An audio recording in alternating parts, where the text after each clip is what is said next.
एक लड़का हर रोज अपना पेट भीख मांग के भरता था। कई एक दिन से वो नोटिस कर रहा था कि खाना लाके भीख मांग के खाना जो रखता है वो उसके खाने को कोई चुरा ले जाता है। कई एक दिन बाद उसने ये पता करने की कोशिश की तो उसे पता चला कि एक चूहा रोज उसका खाना चुरा लेता है। इसी चीज की खोज के लिए निरंतर प्रयास करता रहा। एक दिन पकड़ लिया चूहा है सब।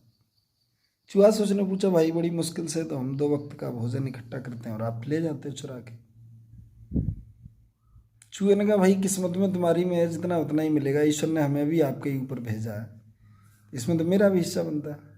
बोले, किस्मत क्या है? मैं मांग के लाता हूँ, किस्मत तुम्हारी उसमें क्यों साझा करती है भाई? तो उसने कहा, भाई ये बात गौतम बुद्ध जी से पूछो, आप जाके भगवान बुद्ध आपको इस चीज़ का उत्तर बता देंगे कि आपकी किस्मत में क्या है। लड़का ये जानने की इच्छा लेके और वहाँ से चल दिया। रास्ते में देखता है उसको एक हवेली मिली। उस हवेली में अंधेरा होने की वजह से उसने निवेदन किया कि आज रात हमारी यहीं कट जाए। हुआ कुछ यूं, हवेली के पहरेदारों ने पूछा, भाई कहाँ जा रहे हो? तो उसने पूरी कहानी बताई, भगवान बुद्ध के पास जा रहे हैं और ये पता करने कि मेरी किस्मत में क्या लिखा है। हवेली के मालिक ने कहा, भाई तुम जा रहे हो तो कोई नहीं, रात यहाँ बिताओ, लेकिन मेरी बच्ची है 10-12 साल की, उसकी 12 साल 14 साल की जो भी है, लेकिन उसकी बच्ची की आंख में रोशनी नहीं है। पूछ के आना उसकी रोशनी कैसे आ सकती है। रात काटी, सुबह निकल गया वहाँ से। आगे चलते चलते उसको एक जादूगर मिला। जादूगर ने कहा, भाई कहाँ जा रहे हो? पहाड़ों में तपस्या करता जादूगर ये सवाल किया तो उसने वही मासूमियत से बड़ा जवाब दिया, हम भगवान बुद्ध के पास जा रहे हैं, मेरी किस्मत में क्या लिखा है ये जानने। तो बोले, भाई ठीक है, मैं आपकी जो भी मदद है, जिस लायक हूँ मदद करूँगा, और आप भगवान बुद्ध के पास जा रहे हो तो मेरे बारे में भी पता करना कि मैं स्वर्ग जाने का हर एक उपाय कर रहा हूँ कि मैं स्वर्ग जाऊँ, और नहीं जा पा रहा हूँ तो इसका क्या कारण है ये पता करके आना। ठीक है, वहाँ से चल दिया आगे। आगे एक दरियाव पड़ता था, उसको उतरना था पार। बड़ा विशाल का एक कछुआ मिला उसको। कछुआ ने भी कहा, कहाँ जा रहे हो? भाई मैं दरिया उतरने में आपकी मदद कर दूंगा। लड़की ने कहा, मैं गौतम बुद्ध से ये पता करने जा रहा हूँ कि भगवान बुद्ध हमारी किस्मत में क्या लिखा है। तो बोला, ठीक है मैं मदद करता हूँ, आप उतर जाओगे पार, लेकिन मेरी किस्मत में क्या है कि मैं खुद इतने दिन से लगभग 500 साल इंतजार करते हो गया, तो मैं 500 साल से इंतजार कर रहा हूँ, और ये भगवान बुद्ध से आप पूछेंगे कि मैं ड्रैगन नहीं बन पा रहा हूँ, ड्रैगन। बच्चे ने कहा, ठीक है आपने मदद की, मैं पूछ लूंगा जाके। अब अंत में वो भगवान बुद्ध के पास पहुंच जाता है, जहां बहुत भीड़ पहले से लगी हुई है। सभी लोग अपने अपने सवालों को लेके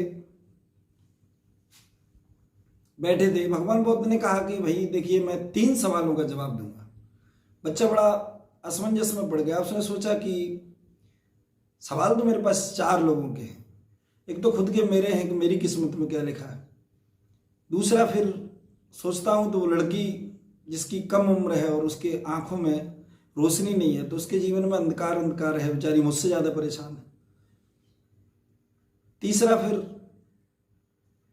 बहुत दिनों से 100 साल से इंतजार कर रहा है वो जादूगर, वो भी बेचारा परेशान है।